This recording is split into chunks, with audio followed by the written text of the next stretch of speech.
Hello, welcome to this game review.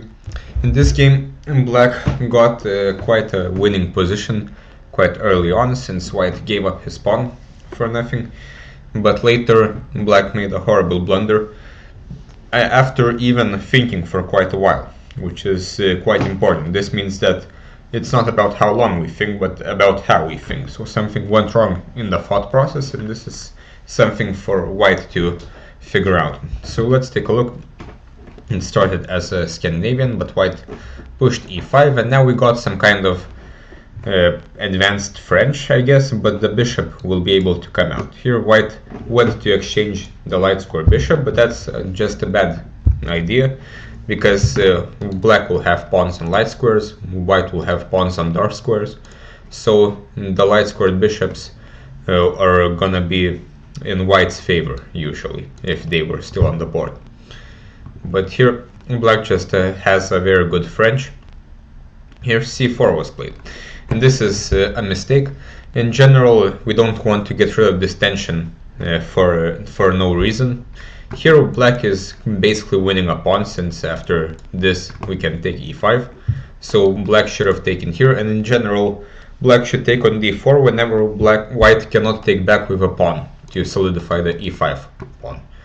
But even if we don't take here, something like knight g7 is better than c4 to continue development, but not c4, because now we don't have any pressure on the center in this French type of structure, and Black will have a hard time doing something on the queen side, while White's plan should be f4, f5 to open up the king side.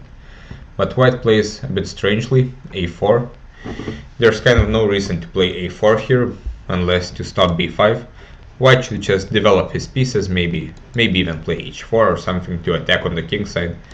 Maybe knight a3 to go to e3, then f4, f5 after moving the knight. Something like this is called for. Anyway, Black develops his pieces. a6, again strange move, because knight b5 wasn't really threatened, we could just play a6. Okay, here Black developed his pieces, and White put his pawn on a5.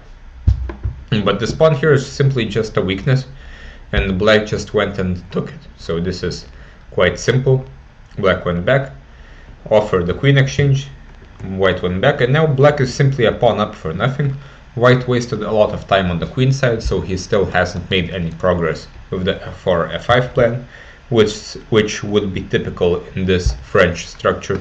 And now Black has a majority on the queen side, 3-2, which he promptly starts using, which is nice. b5, some bishops are exchanged. White finally tries to do something on the king side, and here he should play h4 or f4, try to get some pawn play going, but queen e2 to try to give checkmate here is just way too slow. h6, knight went back, and Black slowly plays a5, b4 to create a passed pawn, which he eventually does.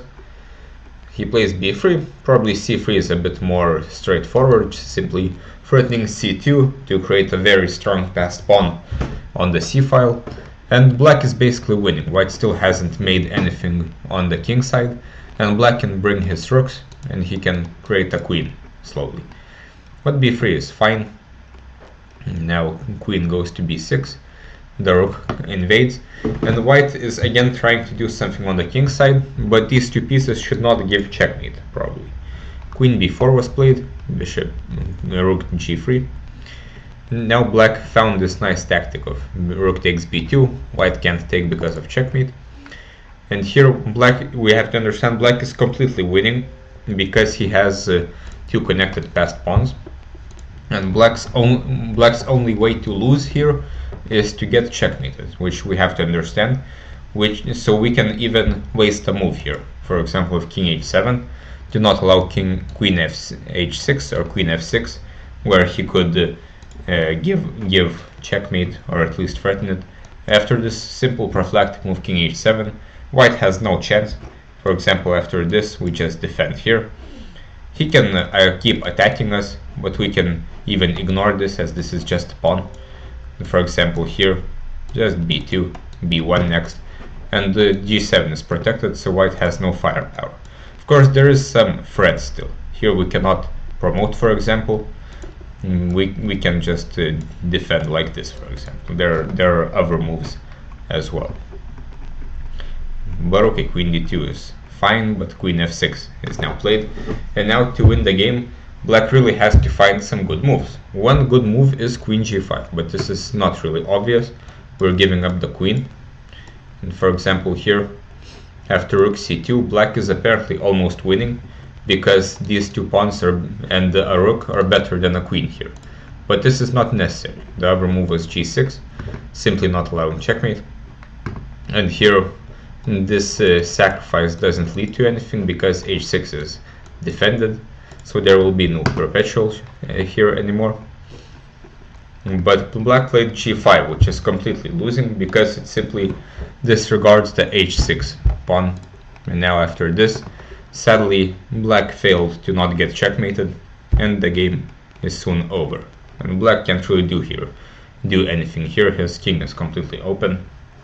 He can try to fight on like this, but this will be a lot worse than what we saw before. So again, here black fought for 3 minutes, but somehow blundered queen h6.